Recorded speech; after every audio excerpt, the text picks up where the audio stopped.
초저가를 무기로 국내 시장 공략에 나선 알리, 테무 등 중국 이커머스 업체의 성장 속도가 무섭습니다.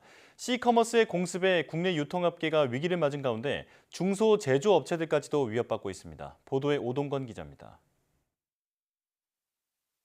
중국의 이커머스 업체 알리와 테무, 싼 가격을 무기로 소비자들을 공략하면서 국내에서 그야말로 무서운 성장세를 보였습니다.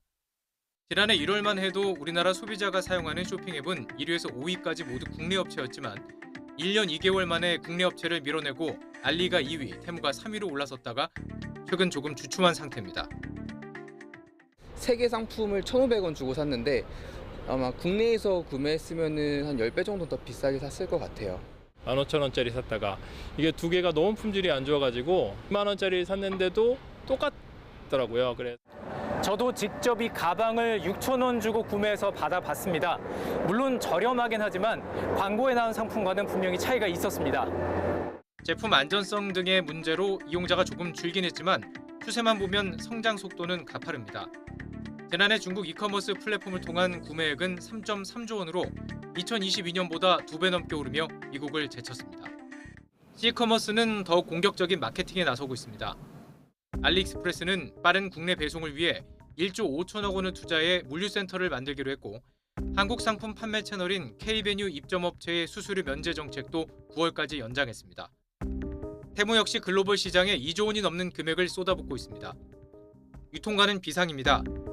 업계 1위 쿠팡은 C커머스에 대응하겠다며 22조 원 투자를 발표했지만 공정거래위원회가 과징금을 부과한 이후 투자가 어려울 수 있다고 밝히고 행정소송 결과를 기다리는 상태.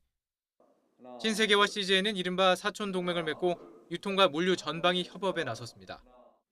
이런 가운데 중소기업들의 피해도 현실화되고 있습니다. 판매 목적이 아닐 때 $150 이하만 직구가 가능한데 업자들이 여러 계정을 이용하는 편법 등을 통해 저가의 중국 제품을 직구로 들여와 국산 제품을 밀어내고 있는 것입니다. 원래는 이제 B2B 쪽에서는 이제 그 직구가 안 되죠. 여러 사람 이름을 동원해서 구매를 해가지고 자기들이 쓸 만큼 하다 보니까 우리한테 주문을 끊고 중국산을 사용하는. 내가 51년째 지금 사업을 하고 있는데 작년에 50년 만에 연간 영업 손실을 기록했고요.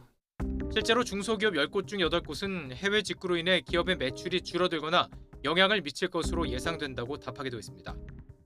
공정위가 알리에 대해 통신 판매자 신고 의무 위반 의혹을 조사하며 본격적인 제재 절차에 들어갔지만 늦었다는 지적이 나오는 이유입니다. 전문가들은 정부 규제에 기대기보다 생산자와 플랫폼 모두의 경쟁력 강화가 필요하다고 조언합니다. 판매자들을 모은다고만 해서 힘이 더 늘어날 수 있을까에 대해서는 사실은 좀 의구심이 들고요. 어떻게 본다면은 플랫폼이 상품을 모으는 것만 하는 것이 아니라 이 모은 상품들을 더 강한 경쟁력을 갖도록 여러 가지 형태의 기획과 장려금 같은 것들을 활용해야 되거든요. 초저가를 앞세운 중국 이커머스 업체의 공습에 어려움에 처한 국내 업체들. 이 위기 상황을 어떻게 극복하고 살아남을 것인지가 유통업계의 과제로 떠올랐습니다. YTN 오동건입니다.